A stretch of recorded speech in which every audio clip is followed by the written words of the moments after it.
Kaze tubahaye ikaze mu makuru kuno mugoroba aho tugiye kubabwira ko vyama amakuru avugwa mu mpande zine z'isi. Turabahaye ikaze. Nk'uko rero mwavyumvise, ikaze muri ano makuru aho tugiye kubabwira amakuru avugwa mu mpande zine z'isi. Amakuru uno munsi reka tuyahere muri East Africa, tugiye kuyahera muri Kenya.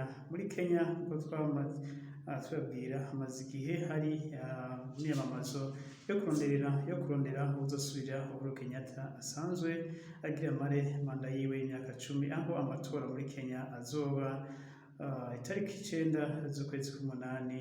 Aho muri Kenya rero ibintu ntivyoroshe cane gose kuko mu kwiyamamaza nubwo umugwi utegura amatora utaratangaza ko igihe cyo kwiyamamaza kiragera, baguma biyamamaza kandi bikaba bitanguye kwibonekeza ko kwiyamamaza kutariko kuragenda neza, aho hamaze kwibonekeza uguterana amabuye ku migambi itavuga rumwe. Nk'akarorero witwa William Ruto yatewe amabuye aho yagiye kwiyamamaza mu gace gasanzwe kavukamo bahiganwa Raila Odinga aho bita muri Western.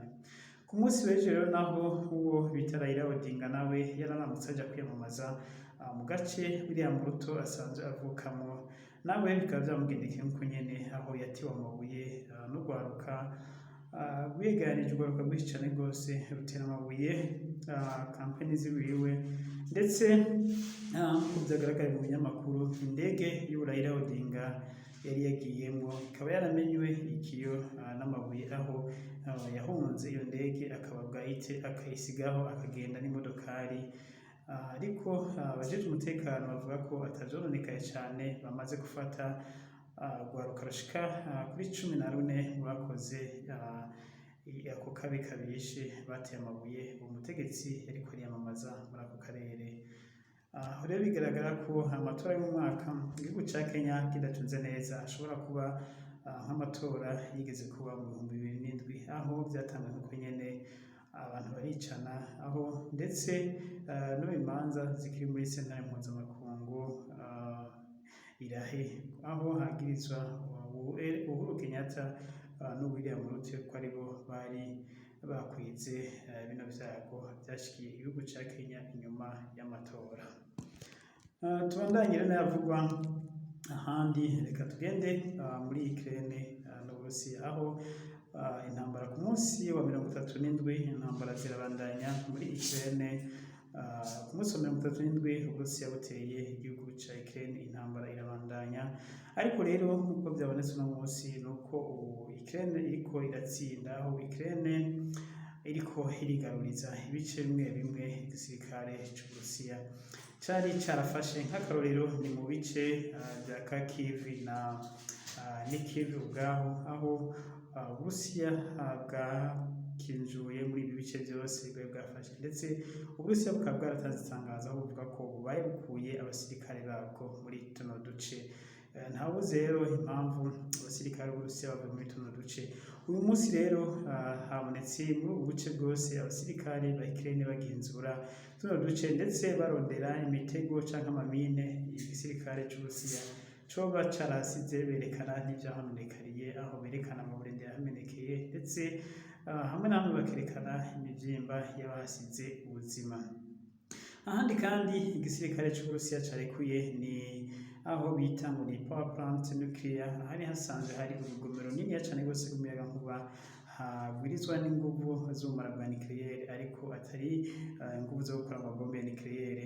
Aha rero iki kigo naco nyene Uburusiya bwari bumaze imisi bwaragifashe, ariko ku munsi w'ejo naho nyene bakaba baraharekuye, aho bivugwa ndetse ko abasirikare b'Uburusiya kubera hari toxique boba bari mu bitaro benshi cane bari muri kino gice, kubera kutamenya amabwirizwa ahagenga n'ivyo bagomba kwirinda kugira ngo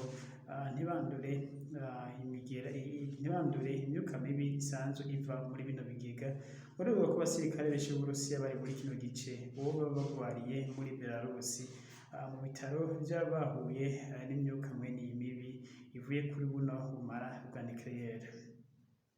Ikindi kandi kivugwa ngaha nyene muri Ukraine nuko ku munsi w'ejo Perezida Zelensky wa Ukraine yarirukanye abasirikare babiri bakuru, abajenerali babiri mu gisirikare ndetse bakaba bapfungishijwe icamaso aho Perezida Zelensky avuga ko bakoze amakosa mu ntambara bateranye ingabo ndetse batakoze akazi nk'uko bagomba gukora. Perezida Zelensky akaba yavuze ko ubu atari umwanya wabo wiwe wo gukurikirana bano basirikare, ariko ibyo bakoze bazobibazwa n'igihugu n'intambara hera. Ubu turacari mu ntambara, reka tubanze duheze n'intambara, ariko abajenerali babiri kuko bahemukiye igihugu bakata urugamba tuzobakurikirana. Ko ntiyavuze neza ibyo bano bajenerali babiri bagirizwa, ariko avuga ko bahemukiye urugamba batakoze nk'uko bagomba gukora. Nk'umbure ngira ngo Zelensky yamenye ko bano bajenerali baba bakorera Uburusiya, ntibiramenyekana neza ko yavuze ngo ivyabo azovyitaho inyuma y'urugamba. Ikindi kandi cabonetse twavuga ko cabonetse nuko ku munsi w'ejo Perezida Zelensky yakoranije abagize inama nshingamateka n'abagize minisiteri yiwe, abashikiranganji, aho yabagirishije inama ababwira ko nubwo igihugu kiri mu ntambara bagomba gutegura bije y'igihugu y'umwaka ndetse bagategura n'imigambi y'iterambere. Wiravye ni nkaho Zelensky abona ko urugamba asa n'uwarutsinze, abona ko Uburusiya busa n'ubwananiwe muri intambara.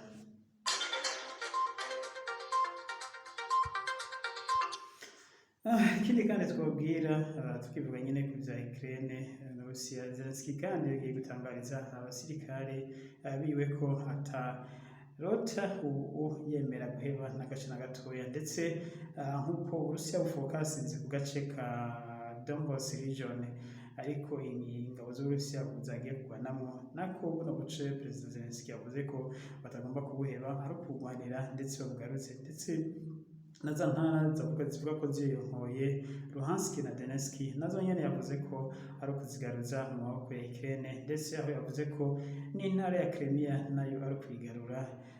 Ntiyoza rero ko ibi byose yavuze ko ahabona ko ingabo z'Uburusiya by'ukuri ziriko ziracika intege, aho yavuze ko ubu ari ukugwanira igihugu cabo, atagomba guheba n'agace na gatoya ngo gahebere igihugu c'Uburusiya.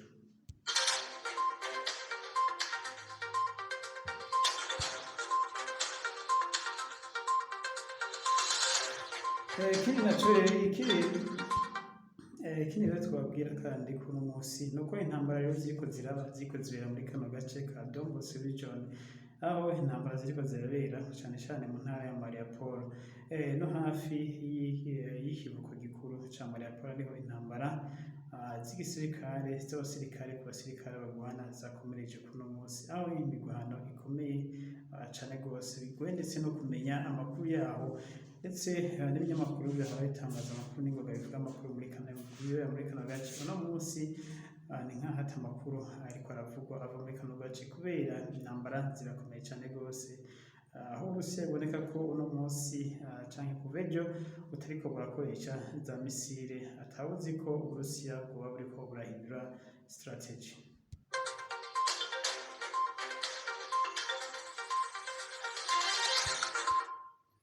Ikindi kandi mu kiganiro Perezida Zelensky yashikirije ikinyamakuru kimwe mu binyamakuru vyo mu burenganzira bw'isi, bamubajije bamubaza ko vy'ukuri igihugu ciwe arico cateye ibigega vy'ibitoro vyo mu Burusiya. Kuri iki kibazo yavuze ngo ntaco afise akivuga ko, aho yavuze ngo ntashobora guhakana canke ngo yemeze, aho yavuze ngo jewe nka komanda w'ingabo za Ukraine ngo ntabwo mpishura amabanga y'ivyo twakoze canke tutaba twakoze. Ibi rero vuga ariko ico ndabivuga ko nuko kirya gice muvuga carimwo ivyo bigega vy'ibitoro ariho hasanzwe hari ama antimisile n'ama anti-aircraft y'Abarusiya, ndetse bari naho bakoresha mu gutera amabombe muri kino gihugu cacu. Nico conyene yabivuze ko, ntiyahakanye ko aribo bateye biriya bigega vy'ibitoro vy'Uburusiya canke ngo yemeze ko aribo babiteye.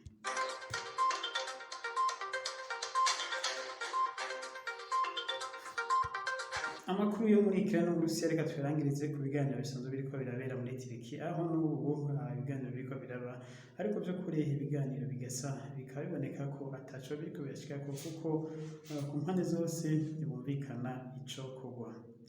Reka rero duce tuva mu Burusiya na Ukraine dusimbire kuri Iran.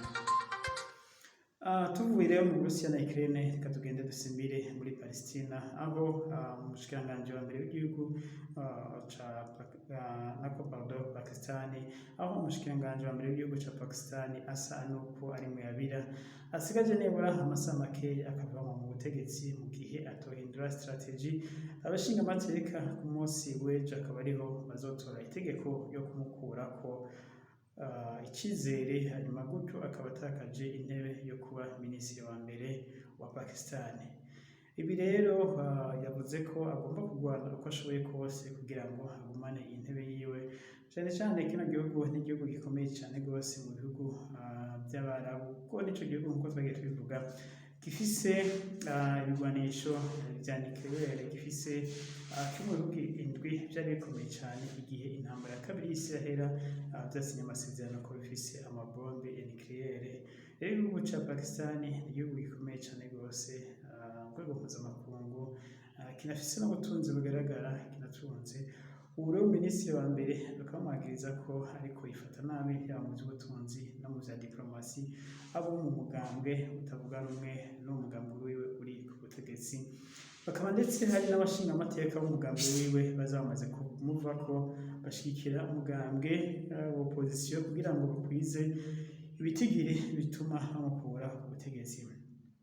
Ubu rero Imran ntiyarekeye aho, nawe yaciye agerageza gukoresha iturufu bisa n'ubwo nk'aho ari yasigaranye, aho yavuze ko yahamagaje ku munsi w'ejo mu gitondo abantu mu gihugu, abanywanyi biwe mu gihugu cyose ko bogira imyiyerekano.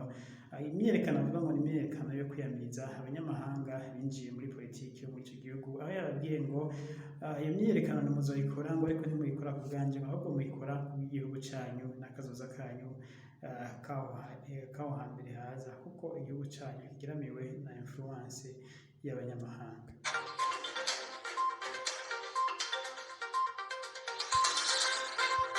Imran rero nyene muri option zitatu bari bamubwiye, abahanuzi bamubwiye ko afise nuko yotanga imihoho imwe, ahandi naho akemeranya n'amatora, ubwa kabiri naho ahandi naho akemera bagatora abashinga amateka akaraba ko yatsinda, ubugira gatatu naho akaba yohamagaza amatora y'ikibiriraho. Izo option zafise rero nkuko bimaze kugaragara mu byo avuga, avuga ko ku gutanga imihoho byojo adashobora gutanga imihoho, ahubwo ashobora guhamagaza amatora y'ikibiriraho umwanya n'umwanya, ashobora gusohora itegeko rihamagaza amatora yandi yo gutora umushikiranganji mushasha. Ibi rero hamwe yosinya rino tegeko ryo gutora umushikiranganji mushasha, ibi vy'inama nshingamateka izokora ejo vyoba biburijemwo, kuko amaze gusinya itegeko rivuga ko amatora inama nshingamateka icahagarara nayo ubwayo ikibanza guhagarika ibikorwa vyayo, karindira amatora mashasha akazoba.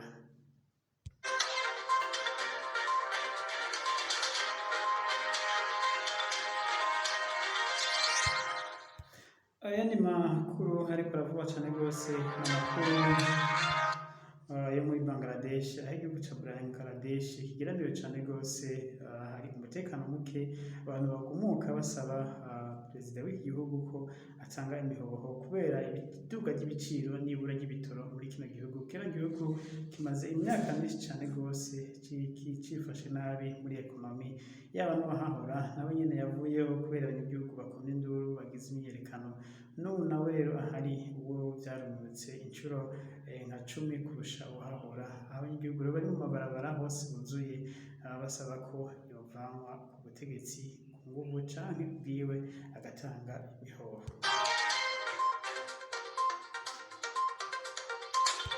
Ayandi makuru avuga ku mugabane wa Aziya nuko igihugu c'Ubushinwa kiriko kiragerageza kuvugana n'ibihugu byo mu Burayi kugira ngo ntigitakaze influence gifise mu bihugu byo mu Burayi, na cane cane muri iyi minsi aho biboneka ko abadandaza bakuru bafise imitari myinshi cane rwose mu bihugu c'Ubushinwa bariko barakuraho imitahe yabo mu gutinya ko igihugu c'Ubushinwa cohava gifatirwa ibihano na Amerika ndetse n'ibihugu vy'Uburayi, hanyuma imitahe yabo igahomberayo, aho kuva aho intambara y'Uburusiya itanguriye bivugwa ko abagwizatunga bamaze gukura imitahe ingana n'imiliyaridi 11 mu gihugu c'Ubushinwa.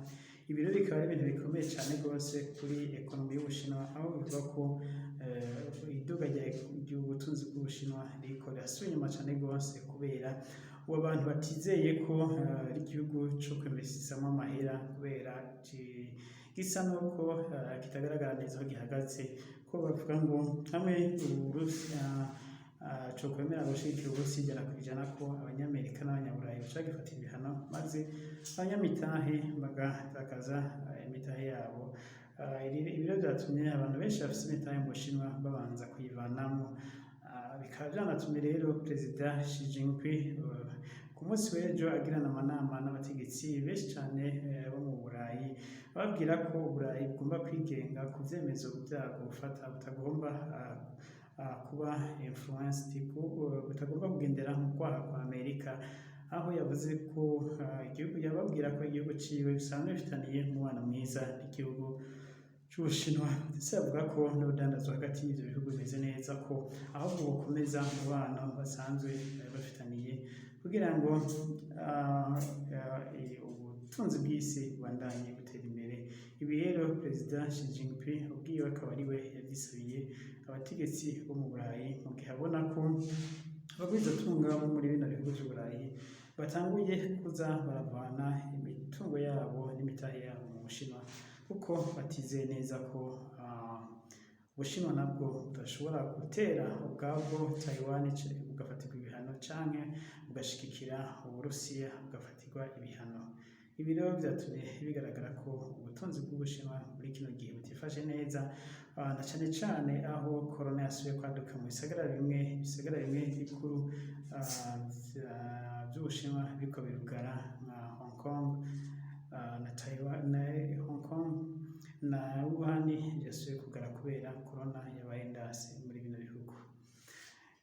Tubirangiza mu makuru rero, reka tubabwire ko umukuru w'igihugu c'Uburundi mu rugendo yari arimwo i Roma kwa Papa, mu vyo yashikirije yavuze, mu vyo yavanyeyo yavuze ko yavuganye n'abategetsi ba Roma ko bomushigikira mu kubaka isengero nini cane rwose y'akarorero yateguye kuzokubaka Imugera, isengero yise ngo isengero y'abemera Imana, izokubakwa Imugera hariya basanzwe bagenda itariki 15 z'ukumunani, aho havuga ngo habonekeye Bikira Mariya, aho rero ngo umugambi yawusiguriye ab'i Roma kwa Papa. I Roma kwa Papa nabo bakavuga ko umugambi ari mwiza, bazomushigikira, ndetse yongeye avuga ko yagendeye icicaro gikuru ca FAO, ikigo gigwiza ibifungurwa kw'isi.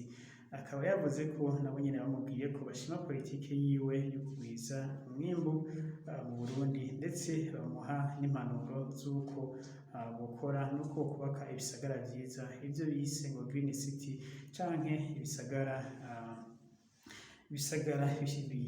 vy'icatsi gitoto, canke bisa neza, ibisagara bizoba birimwo ibiti vyinshi. Yavuze ngo bagiye gutera ibiti mu gisagara ahantu hose kugira ngo bakingire inkukura n'ibindi biza bishobora gutera isi ndimwa, kugira ngo isi y'Uburundi ibandanye ikingiwe. Ibi rero vyavuzwe n'umukuru w'igihugu c'Uburundi Evariste Ndayishimiye mu gihe yaravuye mu rugendo rwiwe yaramaze imisi mu gihugu c'Ubutaliyano i Roma kwa Papa. Abadukurikiye mwese rero murakoze, mugire ibihe vyiza cane rwose, mukomeze kudushigikira mu gusangiza ano makuru kandi mugire ibihe vyiza, mugire Imana ibazigame. Murakoze cane ko natwe abadapengesha kudushigikira.